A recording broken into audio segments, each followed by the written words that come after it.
For 3 years she hadn't spoken a word, not since the rogue attack that stole her voice and left a scar across her throat. But at the Alpha King's naming ceremony, as the entire court watched, her lips finally moved, and the single word she spoke was his hidden true name, the one only a fated mate could ever know. In a society ruled by power and silence, her voice was a weapon she wasn't supposed to have. That single, impossible word didn't just break her silence, it shattered the ceremony, exposed the king's most guarded secret, and upended the very hierarchy of the court. Now everyone is waiting. What does the Alpha King do when his greatest weakness is spoken aloud by his most unexpected mate? To understand the earthquake of that moment, you have to understand the silence that came before. Her name was Ilara. In the strict hierarchy of the Nightfall Pack, she was an Omega, the lowest rank, designed to serve, to obey, and to remain unseen. For the past 3 years, her world had been defined by two things: the scar across her throat, a pale, raised line from larynx to collarbone, and the absolute quiet that followed it. The medical healers called it traumatic mutism. The pack warriors called it a weakness. Ilara simply called it her life. The attack happened during the last great rogue incursion. She wasn't a fighter. She was a binder of archives, a keeper of the pack's ancient histories. She'd been in the library when the rogues broke through the perimeter. They weren't after knowledge, they were after terror. One of them, a shifter with blackened claws, found her hiding between the stacks. He didn't kill her. He sliced her throat just deep enough to steal her voice, a cruel message to the pack about their vulnerability. She survived, but the girl who loved to recite old ballads and debate lineage charts was gone. In her place was a ghost who communicated through handwritten notes, subtle gestures, and a profound, watchful stillness. She was assigned to the Royal Archives, a dusty, cavernous hall beneath the main keep. Her job was to restore crumbling genealogies and translate dead languages. It was solitary work, perfect for someone the pack had quietly decided to forget. But here's the thing about archives: they contain secrets, and Ilara, in her silent exile, became a keeper of them all. While she traced faded ink on parchment, the world above her moved on. The pack celebrated their hard-won peace, and their leader, the man who had finally crushed the rogue factions, solidified his power: Alpha King Kaylan. Kaylan was not born to the throne, he seized it. A warrior of terrifying prowess and strategic genius, he unified the fractured northern territories through a combination of battlefield victories and ruthless political marriages. He was a man wrapped in legend. His military campaigns were taught to young warriors, his economic reforms studied by stewards. But one thing was never spoken: his true name. In this world, a true name is not just what you are called. It is the sonic embodiment of your soul's frequency. It holds power. To know someone's true name is to have a thread of connection to their core, a potential vulnerability. Parents whisper it to their children. Fated mates learn it through the bond, a sacred, intimate knowledge that transcends speech. For an Alpha King, whose position rests on unassailable strength, his true name is his most guarded secret. Its exposure is the ultimate threat. Kaylan ruled from the High Keep, a fortress of black stone that loomed over the territory. He was a figure of distance and imposing calm, with eyes the color of a winter sky and a presence that could quiet a hall without a word. He had no publicly known mate. His alliances were maintained through treaties and the cold calculus of power. The court buzzed with ambitious nobles, each hoping to tie their bloodline to his, each failing to pierce the armor of his solitude. Ilara knew his public history. She catalogued the scrolls detailing his victories. She'd also, in the deepest, most classified vaults, found fragments of older, more obscure lore, phrases about the naming magic and the bond that precedes speech. She read them as academic curiosities, relics of a more superstitious age. They had nothing to do with her silent, practical world. Her only real friend was Leo, a gruff but kind-hearted beater who oversaw the keep's guards. He was the one who brought her extra blankets during winter, who chased off young warriors who thought mocking the mute Omega was good sport. He was also her link to the gossip of the court. One evening, as she sorted through a box of water-damaged trade agreements, Leo entered her archive, his expression uncharacteristically solemn. He placed a beautifully scripted parchment on her desk. It was an invitation, embossed with the royal seal. The entire court is commanded to attend, he signed to her using the hand language they'd developed. a naming ceremony in 7 days' time. Ilara frowned, her fingers flying in question. A naming, for whom the royal heir is just an infant. Leo's hands moved slowly, his face grim. Not for an heir, for him, the king. He is to be formally crowned with his ancestral title, the Stormbringer, in the old tongue. It's a formality, but a huge one. Every noble, every ally, every rival within 5 territories will be there. He's showing unified strength after the wars. A cold trickle of dread, unfamiliar and sharp, went down Ilara's spine. A public ceremony, the entire pack, the weight of all those eyes. The memory of crowded halls now brought only the phantom sensation of claws at her throat. She shook her head, pushing the invitation back toward Leo. I cannot, the crowds, you know I. Leo was already nodding. I know, I argued, but the order is absolute. Every pack member, from the highest general to the lowliest scribe, attendance is mandatory. It's about optics, Ilara, a show of complete unity. The next week was a blur of anxious preparation. The keep was scrubbed, polished, and draped in banners of midnight blue and silver. Nobles arrived with entourages, filling the halls with the scents of foreign perfumes and political ambition. Ilara felt like a mouse in a thunderstorm, darting through back corridors to avoid the bustling crowds, the noise of physical pressure against her old wounds. The night before the ceremony, she couldn't sleep. A strange, restless energy hummed in her veins. It wasn't fear. It was something else, a magnetic pull she couldn't identify.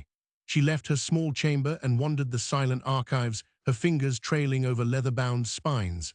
Almost without thought, she found herself at the oldest section, the shelf holding the fragmented lore of true names and fated bonds. She pulled down a crumbling text, its pages brittle as autumn leaves. The ink was a faded brown. One passage, which she'd read a dozen times before, seemed to pulse under her gaze. It spoke of a bond so deep it bypasses the conscious mind. It writes the true name not on the tongue, but on the soul. And in moments of profound convergence, when destiny aligns, the soul may speak for itself. Ilara shut the book, a shudder running through her. It was poetic nonsense, old magic fairy tales. She was a historian, not a believer. The tightness in her chest was just anxiety. The pull she felt was just dread. The day of the ceremony dawned clear and cold. Ilara was given a simple, grey dress to wear, the uniform of an Omega in formal attendance. She stood at the very back of the grand hall, a sea of embroidered silks and polished armor in front of her. The air was thick with incense and anticipation. At the far end, on a dais of black obsidian, stood Alpha King Kalen. He wore ceremonial armor that gleamed like a starless night, a crown of wrought iron and sharp diamonds upon his brow. He looked like a statue of power, utterly remote, his gaze sweeping over his subjects without seeing any one of them. The high priestess began the long chanting liturgy, the history of the pack, the victories of the king, the invoking of ancestral blessings. Ilara's throat ached. The scar tissue felt tight, hot. The magnetic pull was back, stronger now, a dizzying current pulling her focus toward the dais, toward the king. She tried to breathe, to focus on the cold stone beneath her feet. This was just a panic attack.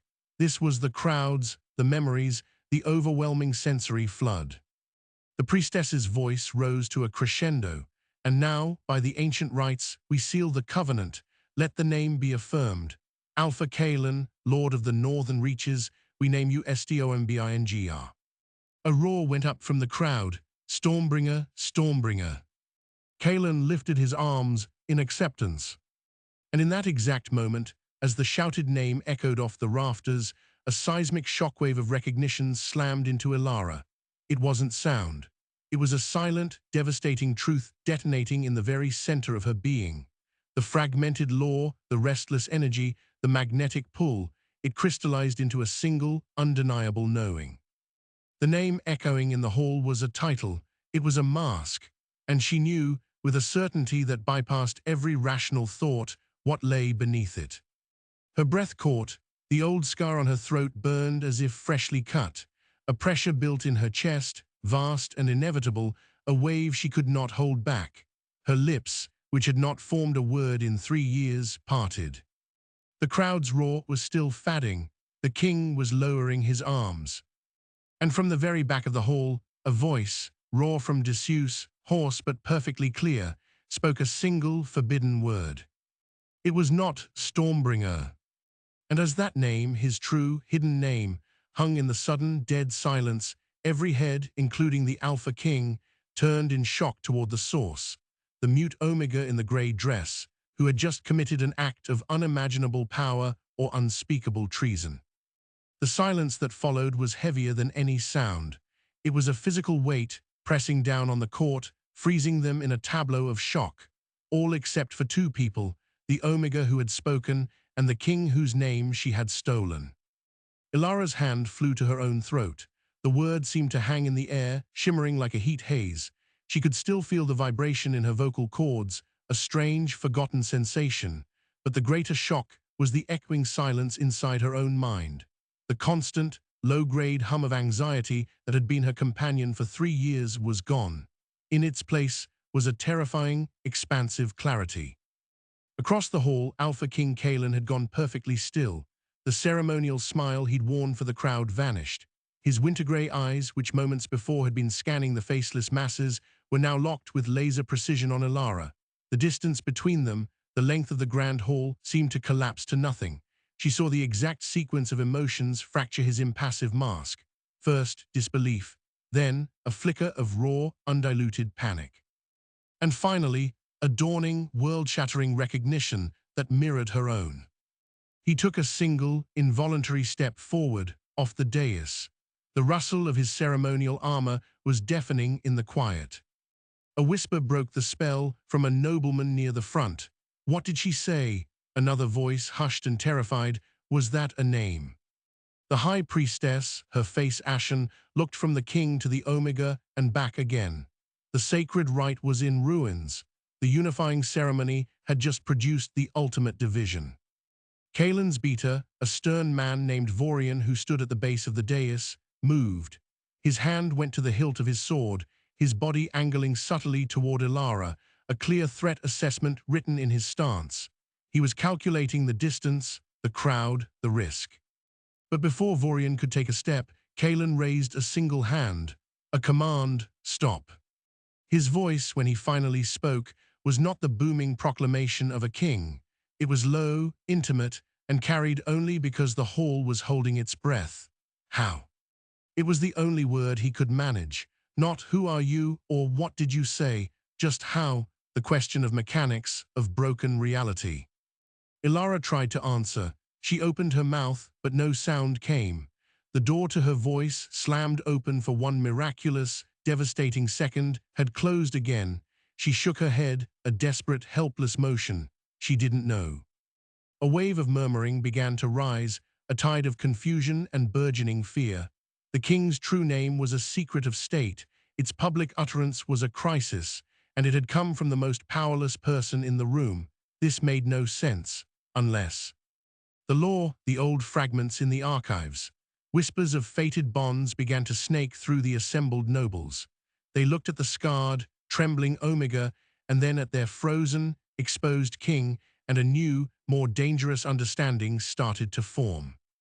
Kalen seemed to feel it. The vulnerability was a cold sweat on his skin. He was a fortress, and she had just spoken the secret password to the main gate in front of his entire army. His jaw tightened. The king reasserted himself over the stunned man. "Clear the hall," he said, his voice regaining its authority, but with a new, brittle edge.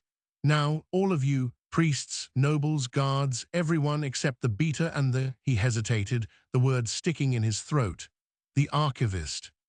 Protests began, polite but urgent. "Your Majesty, the ceremony, the foreign dignitaries, the protocols of security." Kalen's head snapped toward the loudest complainer, a portly earl from the Southern Territory.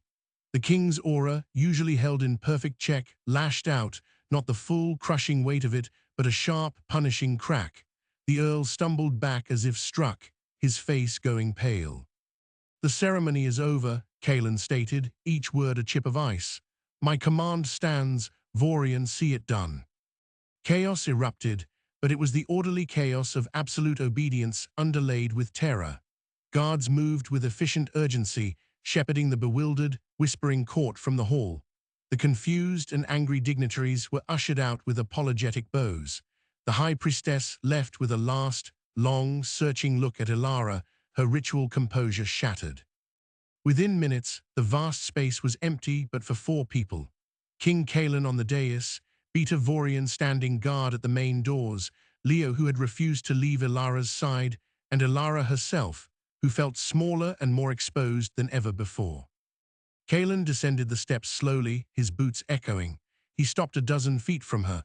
The proximity was overwhelming. He wasn't just a king up on a platform anymore. He was a man, tall and broad-shouldered, and the power radiating from him was a tangible heat. But there was something else, too. A pull, a magnetic, gravitational insistence that made her want to step closer, even as every survival instinct screamed to run. He studied her face, then his eyes dropped to the scar on her throat. A muscle ticked in his jaw. The rogue attack, he said, not a question. He remembered. The incident had been a brief report 3 years ago, an archive worker injured, voice lost. A statistic. Ilara nodded. And you have not spoken since, until today. Another nod. What is your name? He asked. Leo, protective, signed it for her. Ilara. Kalen's eyes followed Leo's hands, then returned to her. Ilara, he tested the sound, then he did the impossible. He asked a question of an omega, of a subject, with something that sounded like genuine, baffled need. What did you say, Ilara? What word left your mouth? She looked at Leo, helpless. How could she possibly explain? She pointed to her own chest, then to Kalen, then clasped her hands together. A bond, a connection. Leo translated aloud, his voice rough. She says it was a knowing, a bond. She didn't choose to say it. It was just the truth. Kalen closed his eyes for a second. When he opened them, the storm in them was terrifying. A true name is only known through 2 channels, inheritance or a fated bond. He paused, letting the horrific implications sink in for all of them. My parents are dead. Their knowledge died with them. The conclusion was inescapable. The air left the room. Beta Vorian shifted his stance, his hand still on his sword. Sire, this is improbable. An omega, the law states fated bonds are between equals, between alphas and powerful lunars. This could be a trick, a spell, an assassination attempt using ancient magic. Kalen didn't look away from Ilara. Is it a trick, archivist? Did someone plant this knowledge in you? Ilara shook her head violently, her eyes wide with denial. She reached into the small pouch at her belt, pulling out a stub of charcoal and a scrap of parchment she always carried. Her hands shook as she wrote, then held it up. I read it in the old texts, but I didn't understand until I saw you. The name, it was just there, inside me. Kalen took the parchment. He stared at her handwriting, then at her. The last of his royal detachment crumbled.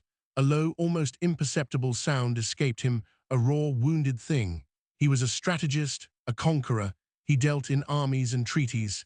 He did not deal in destiny, especially not one delivered by a broken, silent girl from the basement. The political damage is already done, Vorian said grimly, cutting through the personal crisis. Half the court heard it. The other half will know within the hour. Our rivals will know by nightfall. Your true name, spoken publicly by an unknown omega. They will see it as the ultimate weakness. They will question everything. Your alliances, your strength, the legitimacy of your rule. Kalen's head lifted, the king snapping back into place. Then we control the narrative. His gaze pinned Ilara. You will come with me to the ivory tower. The ivory tower, not the dungeons as she feared, but the king's private sanctum, the highest point of the keep, where none were invited without explicit command. It was a statement. Isolation, yes, but also, inexplicably, protection. Leo stepped forward. Your Majesty, please, she is frightened. She meant no harm. Harm is irrelevant, Kalen said, his voice flat. The fact is operational. She is now the greatest security risk and the most important asset in this kingdom. She stays where I can see her. He finally looked at Vorian. Secure the archives, confiscate every text, every fragment that mentions true names or fated bonds. No one gets access. And Leo, you will accompany her. You are her voice for now, but you speak to no one else of what happens in the tower. Is that understood? It was not a request. Leo bowed, his face grim. The walk to the ivory tower was a blur of spiraling staircases and guarded doors. Ilara's legs trembled with every step. The strange, clear calm in her mind persisted, but her body was reacting to the sheer surreal terror of it all. She was being escorted by the king and his beater, not to a cell, but to his private chambers. The tower room was nothing like she expected. It was not an opulent throne room. It was a Spartan circular space with vast windows looking out over the mountains. It held a large map table, a simple bed, bookshelves, and a worn armchair by a fireplace. It was the room of a soldier scholar, not a decadent monarch. Kaelan dismissed Vorian to his duties, leaving only himself, Ilara, and Leo in the tense quiet. For a long moment, Kaelan just stood at the window, his back to them. The weight of the crown, the armor, the kingdom seemed to bow his shoulders. "Say it again," he said, his voice barely audible. Ilara flinched. Leo signed the request to her. She shook her head, panicked. She couldn't. It had been a one-time eruption. "Please," Kaelan said, the word foreign and soft. He turned around. The vulnerability was back, laid bare. "I need to hear it from a place of choice, not shock." Trembling, Ilara tried. She focused, formed the word in her mind, pushed air through her damaged throat. A faint, agonized squeak was all that emerged. She clutched her neck, frustration and shame heating her face. But something remarkable happened. As she tried to speak his name, a different word surfaced. A compulsion, gentle but firm. Her lips moved again, soundlessly at first, then a whisper, thin as cobweb, filled the space between them. "Kaelan." It was not his true name, it was his public name, the one everyone used, but she hadn't meant to say it. It had simply risen, a softer truth to answer his harder one. The effect on him was instantaneous. He stiffened, a full-body shock. His public name in her mouth, in that raw, broken whisper, was somehow more intimate than the cosmic revelation of his true name in the hall. It was personal. It was her choosing him in the only way she currently could. He crossed the room in 3 strides, stopping just before her. He didn't touch her. He just looked down, his expression a war zone of conflict. "Why you?" he breathed, the question haunting him. "A warrior I could understand, a queen from a rival territory even, but you, a wounded historian who can't even scream." The words should have hurt, but Ilara heard the genuine confusion beneath them, the shattered worldview. She met his gaze, and for the first time, did not look away in submission. She lifted her chin, a faint echo of the pride she'd once had. She took her charcoal and wrote on a fresh piece of map parchment on the table. Perhaps the universe needed a quiet place to write the most important secret, not a battlefield, an archive. Kaelan read the words, then he did something no one had ever seen. Alpha King Kaelan, the Stormbringer, laughed. It was a short, surprised, exhausted sound. He ran a hand over his face. "An archive," he repeated, marveling at the absurdity. In that shared, desperate moment of dark humor, the first genuine thread of something other than terror passed between them. The bond, that mysterious force, pulsed warmly in Ilara's chest. She saw him feel it too, a slight easing in his shoulders, a flicker of surprise in his eyes. But the moment shattered as the tower door flew open. Vorian stood there, his face grave.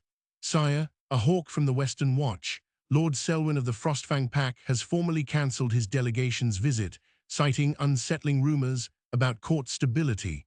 And our spies in the Sunrock territory report their Alpha is convening his war council 2 hours after our ceremony ended." The reaction was faster than anyone predicted. The secret was out, and the wolves were circling. Kaelan's moment of vulnerability with Ilara vanished, replaced by the cold granite of the ruler. The crisis was no longer just personal, it was geopolitical. He looked from Vorian's urgent face to Ilara's terrified one. The mute Omega in his tower was no longer just a shocking secret or a fated mystery. She was the catalyst, she was the prize, and she was the glaring, exploitable weakness in his armor that every enemy he had ever made would now aim for. He had to make a choice, and he had to make it now. Would he hide her, deny the bond, and rule through fear and force? Or would he embrace the impossible, present her to a hostile world, and fight a war on 2 fronts, one against his enemies, and one against the very foundations of his society's beliefs. The fate of his kingdom and her life hung on his next command. Kaelin's decision was made in the span of a single sharp breath. He did not look at Elara with pity or with the softness of a discovered mate. He looked at her with the ruthless calculation of a general assessing a new, unpredictable weapon. "Vorian," he said, his voice stripped of all doubt, "send the counter-message. To Lord Selwyn, to the Sunrock Alpha, to every hawk perched on our borders. Tell them the rumors are true. A fated bond has been revealed at my naming ceremony. My queen has spoken her claim. Invite them, no, summon them to a formal presentation in 1 week's time." Vorian's eyes widened. "Sire, a presentation? You cannot be serious. They will see it as madness. They will see her as—" "They will see what I tell them to see," Kaelin interrupted, his gaze never leaving Elara. "A weakness paraded is no longer a secret. It is a challenge, and I do not lose challenges." He finally turned to his beta. "We have 1 week. Transform the narrative from the king's secret is exposed to the king's power is so absolute, even destiny kneels to announce it. Now go." The strategy was breathtakingly audacious. Instead of hiding the scandal, he would amplify it.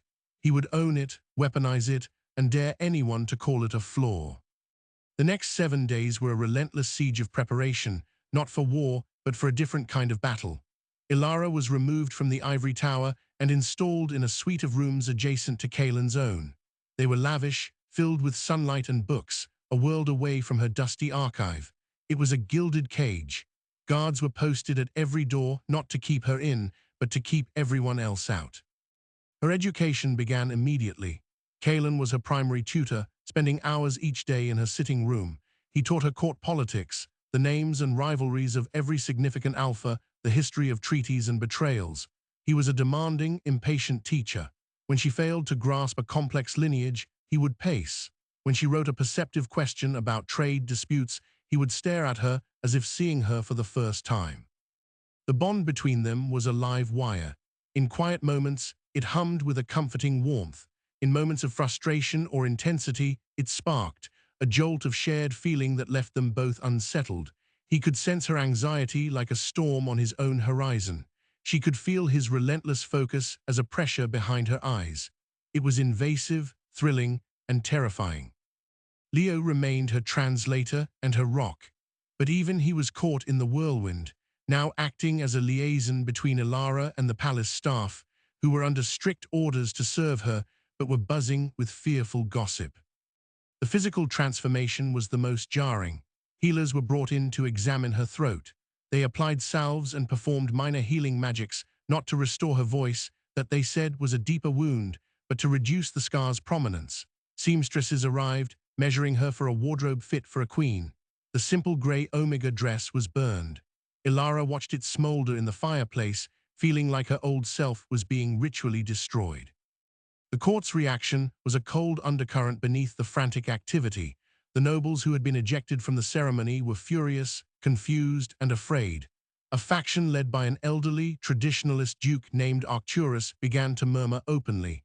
"An Omega Queen undermines the natural order," he was heard saying in the council chambers. "It makes a mockery of our strength. This is not destiny, it is decadence." Kaelin knew of the dissent. He let it fester. He was waiting. 4 days into their week of preparation, the revelation came. It arrived not with a shout, but with a whisper from the last person anyone expected. Elara was practicing the intricate hand signs of royal greeting with Leo when a timid knock sounded at her door. A young page, trembling, entered bearing a single, ancient-looking book. "For the archivist, I mean for my lady," he stammered. "From the sealed collection. His Majesty said you might find it relevant." The book was a genealogical record, one of those confiscated from the archives, but tucked into its pages was a loose sheet of parchment, newer than the book, covered in a precise, scholarly script. It was a note. Elara unfolded it, her eyes scanning the words. Then her blood ran cold. "To the curious mind that finds this, my research was deemed heretical, but truth does not care for approval. The true name Bond is not random, it follows blood, it echoes lineage. Look not to the future, but to the past. The The silence you study may have been meant for you all along. It was unsigned, but the subject was clear. This was research on the bond, hidden by some past archivist, and its claim was monumental. The bond was hereditary, it followed bloodlines. Ilara's hands shook as she pushed the book and note toward Kalen that evening. He read the note, his expression turning to stone. Without a word, he sent for the complete, unredacted genealogical records of both their families, records kept under seal, even from him until now. What they discovered in the deep hours of the night changed everything. Ilara's parents, the pack border guards killed in the rogue skirmish, were not who she thought. The records showed a deliberate obfuscation. Her mother was indeed a guard, but her father was recorded as unknown, of distant Eastern lineage. A placeholder, a lie. Kalen cross-referenced dates, death records, and old patrol logs. His finger stopped on a name, a renowned warrior, a commander of the Eastern March, who died in the same brutal, coordinated rogue attack that claimed Ilara's parents. A man celebrated as a hero, but whose personal lineage was shrouded in mystery. A man who had, according to a footnote in a campaign log, taken a mate from a minor, now extinct pack in a secret ceremony. A man who was Kalen's own uncle. The room spun. Ilara gripped the edge of the table. The rogue attack that killed her parents and stole her voice, it wasn't a random tragedy. It was a targeted assassination. Her father was no simple guard. He was a hidden son of the royal line, his identity concealed for his safety. Her mother was his secret mate. Ilara was not a low-born Omega. She was a princess in hiding, her true bloodline erased to protect her from the very political violence that found her anyway. The bond wasn't a random cosmic accident. It was a genetic inevitability. Their bloodlines were two strands of the same royal cord, woven apart by secrecy and violence, now snapping back together with terrifying force. Kalen stared at her, a hurricane of emotions in his eyes, fury at the lie, grief for the uncle he never knew, a vicious, triumphant satisfaction. The traditionalists like Duke Arcturus, who valued bloodline above all, had just lost their argument. Ilara had a stronger claim to royal blood than most of the court. This, he said, his voice thick, is our it gets worse moment for everyone else. He managed a grim smile. You were never an Omega, Ilara. You were a sleeping queen, and someone tried very hard to make sure you never woke up. The question now was, who, and were they still out there? The presentation day arrived under sky the color of iron. The grand hall had been transformed once more, but this time into a theater of intimidation. The highest-ranking members of the court were present, along with the glowering ambassadors from Frostfang and Sunrock. The air was thick with hostility and curiosity. Kalen entered last, but he did not enter alone. He walked in with Ilara on his arm. A collective gasp rippled through the hall. She was dressed in a gown of deep sapphire, the color of the night sky just before dawn. The scar on her throat was visible, but no longer hidden. It was framed by a delicate silver torque, transforming a mark of victimhood into a badge of survival. She held herself with a stillness that could be mistaken for fear, but her eyes, as she scanned the crowd, were clear and assessing. Kalen led her to the twin thrones on the dais. He did not sit. He stood before them, and with a gentle pressure on her hand, guided Ilara to sit upon the smaller throne, the queen's seat. The message was deafening. Duke Arcturus stepped forward, his face purple with outrage. Your Majesty, this is an affront. This creature does not belong on that seat. The bond is a trick, a sickness. Kalen didn't even raise his voice. You question the will of the gods, Arcturus. You question blood. I question the pairing of a king and a broken servant, the Duke spat. Broken, Kalen's smile was a knife. Let us speak of breaks then, and of blood. He nodded to Vorian, who unrolled a large genealogical scroll. Kalen narrated, his voice filling the hall, revealing the hidden parentage, the secret marriage, the targeted assassination. He painted a picture not of a lowly Omega, but of a royal survivor, her voice stolen in the same attack that tried to eradicate her line. The hall was stunned into a new kind of silence. The Frostfang ambassador leaned forward, his eyes sharp. The Sunrock representative scowled, his simple narrative of weakness crumbling. But Arcturus was committed. Fanciful stories, forged documents to justify your folly. It was then that Alara moved. She stood from the throne, every eye followed her. She walked slowly to the edge of the dais, looking down at the furious duke. She felt Kaelin's tension beside her, his readiness to intervene. But she also felt the bond, a steady, sure pulse. Trust me. She raised her hands. She began to sign slowly, deliberately. Leo, standing at the base of the dais, translated aloud, his voice strong and clear. Call me broken, her sign said. You see a scar and think weakness. I see a line drawn by a coward who failed to kill me. You hear silence and think nothing to say. I have spent 3 years listening. I have heard every plot whispered in these halls, every grievance buried in your account books, every secret you think is hidden in the archives. A king needs a warrior by his side, but a kingdom also needs a listener, a knower of truths. You have had your king, now you have your queen. The only question left is, will you kneel? The audacity of it, the sheer, breathtaking power of the challenge, delivered in utter silence, it was a masterstroke. She had taken their narrative, the mute, broken Omega, and inverted it completely. Her silence was not emptiness, it was profound perception. Her scar was not shame, it was evidence of endurance. For a long moment, no one moved. Then slowly, Beta Vorian went to one knee, then Leo. Then one by one, the guards, the lower nobles, the stewards. The Frostfang ambassador, after a calculating pause, gave a shallow, respectful bow. The Sunrock representative, seeing his allies capitulate, did the same with a grunt. Only Duke Arcturus and his small cadre remained standing, isolated on the polished floor. Kaelin looked at the old duke. The court has spoken, Arcturus. The bond is validated. The bloodline is confirmed. The queen is recognized. Your choices are simple. Kneel or be removed. Arcturus's face twisted with bitter defeat. He looked at Alara, not with hatred anymore, but with a dawning, horrified respect. He understood the game was over. He sank stiffly to one knee, his head bowed. A wave of relief, sharp and sweet, washed through Alara. They had done it. They had faced the court and won. But as the assembly rose, the Sunrock ambassador stepped forward again, a sly look on his face. A stirring performance, your majesties, truly, a hidden princess, a triumphant return. It would make a fine ballad, but it does not change the material reality. My Alpha sends a question, one that concerns the practicality of this bond. He paused, letting the suspense build. The true name bond is one of intimacy, of consummation. It requires a union, physical and magical, to be sealed. Without that seal, the bond is theoretical, vulnerable. Our seers whisper that an unsealed bond of this potency can be sensed. It can be intercepted, hijacked, by those with the right knowledge and the wrong intentions. He smiled, all teeth. So, we congratulate you on your presentation, but our question remains, is this a true ruling pair, or is this merely a fascinating political arrangement?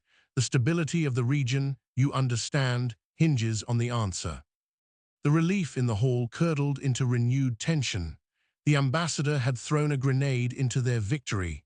He had pointed to the one thing they could not fake, the one aspect of the fated bond that was undeniably, biologically private, its consummation. Kaelin's hand found Ilara's, their fingers lacing together. The touch was electric, a promise and a panic. They had won the public battle, but the ambassador had just exposed the most intimate front in the war, and he had implied a terrifying threat. If the bond remained unsealed, they were not just incomplete, they were a target for forces that could steal the very destiny that connected them.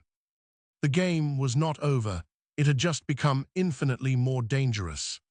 The Sunrock ambassador's words hung in the hall like poisoned smoke. He hadn't just questioned their legitimacy, he had issued a threat wrapped in a gossip's leer.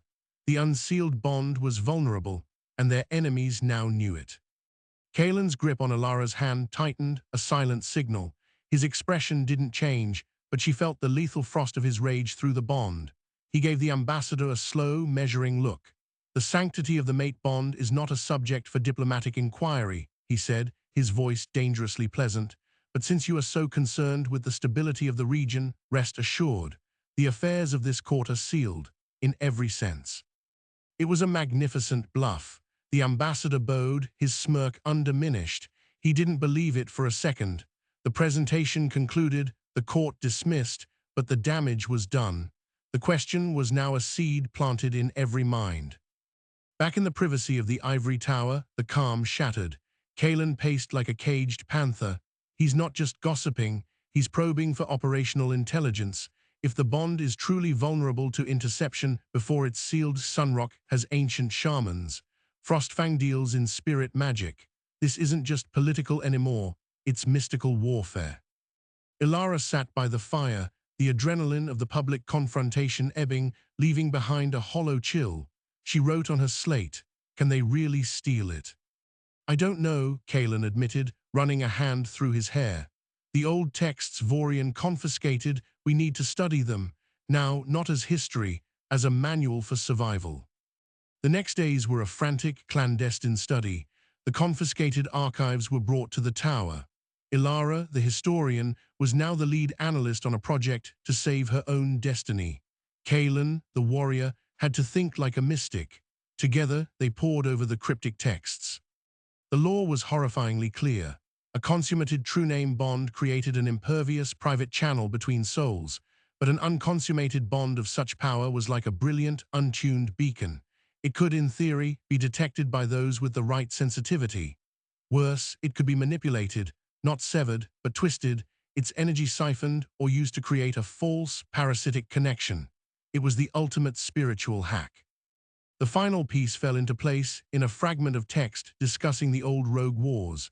It mentioned a lost sect, the Soulrenders, who specialized in such psychic violations.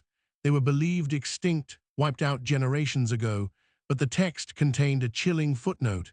Their knowledge persists in fragments, traded like dark currency. Ilara looked up from the parchment, her face pale. She pointed to the word Soulrenders, then to the description of the rogue attack that killed her parents, the coordinated strike, the specific cruelty of slicing her throat to steal her voice, not her life. She wrote a single, trembling question. Was it them? Kalen stared at the connection. The attack that orphaned her, that made her mute, that hid her away. What if it wasn't just political assassination? What if it was an attempt to cripple a potential royal bond before it could even form, to keep a key piece off the board? "If that's true," he said, his voice low, "then your survival and your silence was their failure. And now that the bond is active, they will know. They will come for it, for us." The pressure was no longer abstract. It was a ticking clock.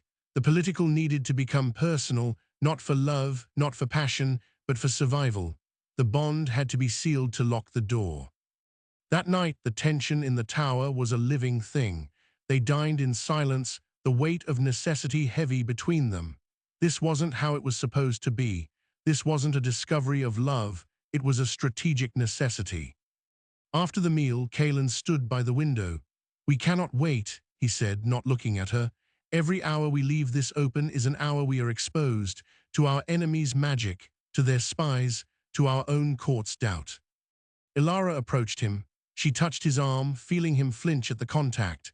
She turned him to face her. In the moonlight, he looked weary, burdened, stripped of his royal armor. She saw not just the king, but the man who had carried a kingdom alone for years, who now faced an enemy he couldn't fight with a sword. She took her slate. "I am not afraid of them. I am afraid of this becoming just another duty, a transaction." He read the words, and something in his hard face softened. "Ilara," he breathed, "nothing about you has ever been a transaction. From the moment you spoke my name, you have been a revolution." He cupped her face, his thumb brushing her scar. "The duty is to protect what is ours, the bond that is just us. Let me in. Let me seal the door against the world." It was the permission she didn't know she needed. The fear didn't vanish, but it transformed. This wasn't yielding to pressure. It was choosing each other as the only sane answer in an insane situation. He kissed her. It was not the gentle kiss of new lovers, nor the frantic kiss of desperate passion. It was a claiming, deep and sure, a key turning in a long-locked door. As their lips met, the humming, incomplete connection between them suddenly focused, amplified, and then clicked. The world fell away.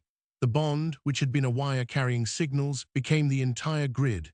She felt the vast, disciplined landscape of his mind, the weight of his cares, the iron core of his will. and he felt the deep, quiet reservoirs of her resilience, the intricate archives of her knowledge, the sharp, observant intelligence she hid beneath her silence. It was overwhelming. It was terrifying. It was home. The magical seal settled around them, not with a flash of light, but with a profound, resonant silence that was louder than any sound. It was done. The channel was private, secured, theirs alone. In the quiet that followed, curled together before the fire, a different kind of magic happened. The trauma that had clenched her throat for 3 years, the psychic scar that mirrored the physical one, had been held in place by fear and isolation. The completion of the bond, an act of ultimate trust and connection, did what healers could not. It reached into that wounded place and soothed it. Ilara stirred, feeling a strange, gentle loosening in her neck. She sat up, clearing her throat experimentally. A sound emerged, a soft, rough vibration. Kalen watched, propped on an elbow, his eyes wide.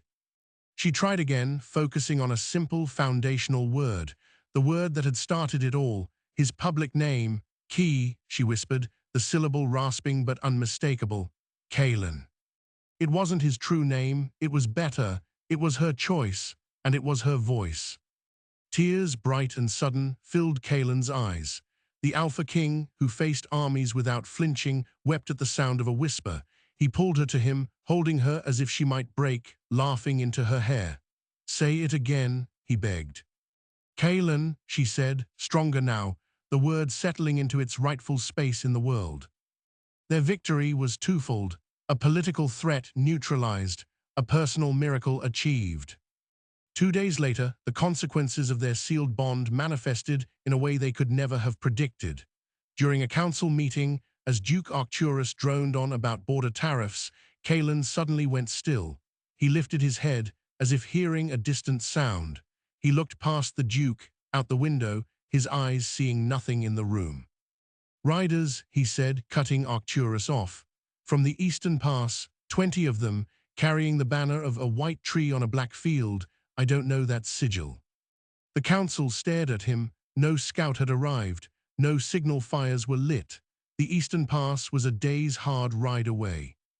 Vorian frowned. "Sire, how do you?"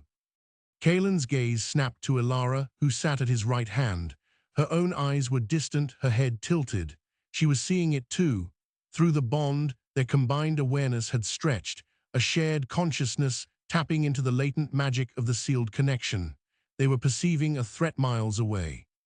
Ilara picked up her slate, now used less often as her voice slowly returned.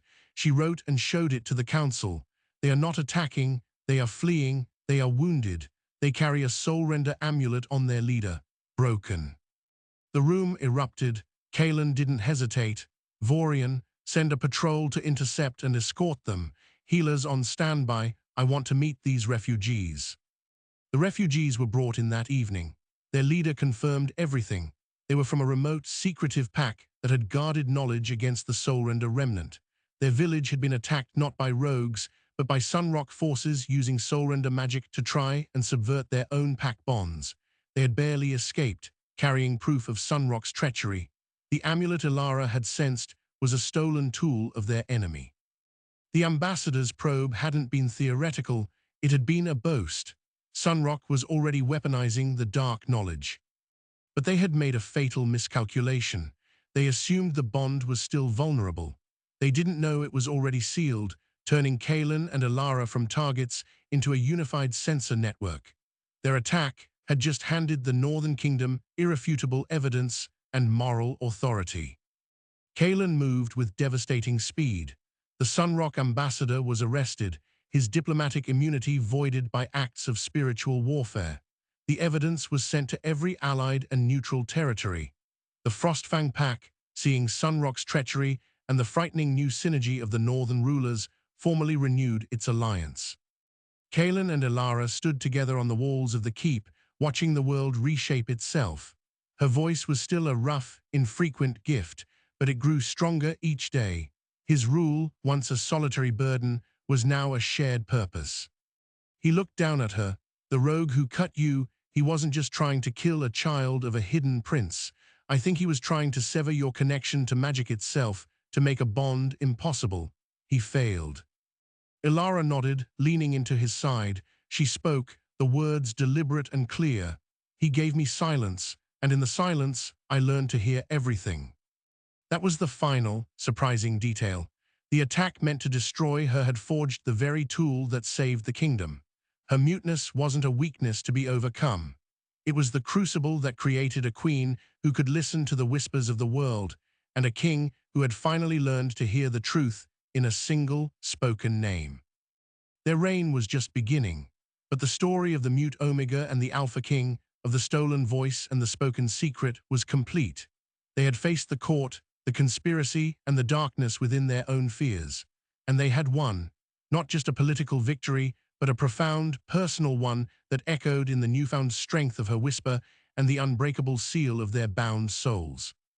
So what is the real lesson of Ilara and Kaelin's story? It's a tale that upends every assumption about power and weakness. For years, the pack saw a mute Omega, a broken girl, a victim, a servant. They saw a scar and called it a flaw. Kaelin saw a strategic liability, then a shocking revelation, and finally, a partner. But the truth was there all along, written in the silence. The greatest strength isn't always the loudest roar. Sometimes, it's the patient listening before the perfect, devastating word. True power isn't just in conquering territories, it's in understanding them, in knowing the secrets buried in their soil and the whispers in their archives. Ilara's value was never in her ability to shout orders, but in her profound capacity to hear the truth everyone else was too noisy to notice. And Kaelin's ultimate act of strength wasn't winning a battle, but accepting a truth that shattered his worldview and choosing to build a new one with her. Their story forces us to ask, how many times do we mistake silence for emptiness?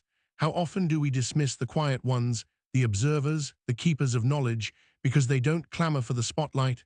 Ilara's journey teaches us that destiny doesn't always arrive with fanfare.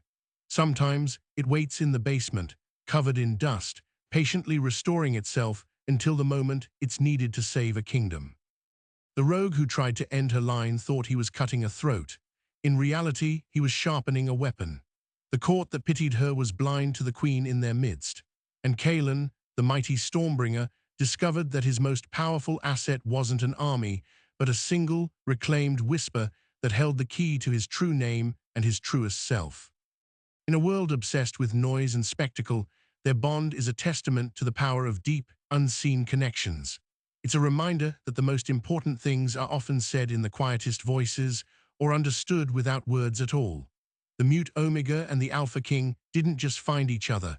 They completed a circuit that made both of them more powerful, more perceptive, and more human than they ever were alone.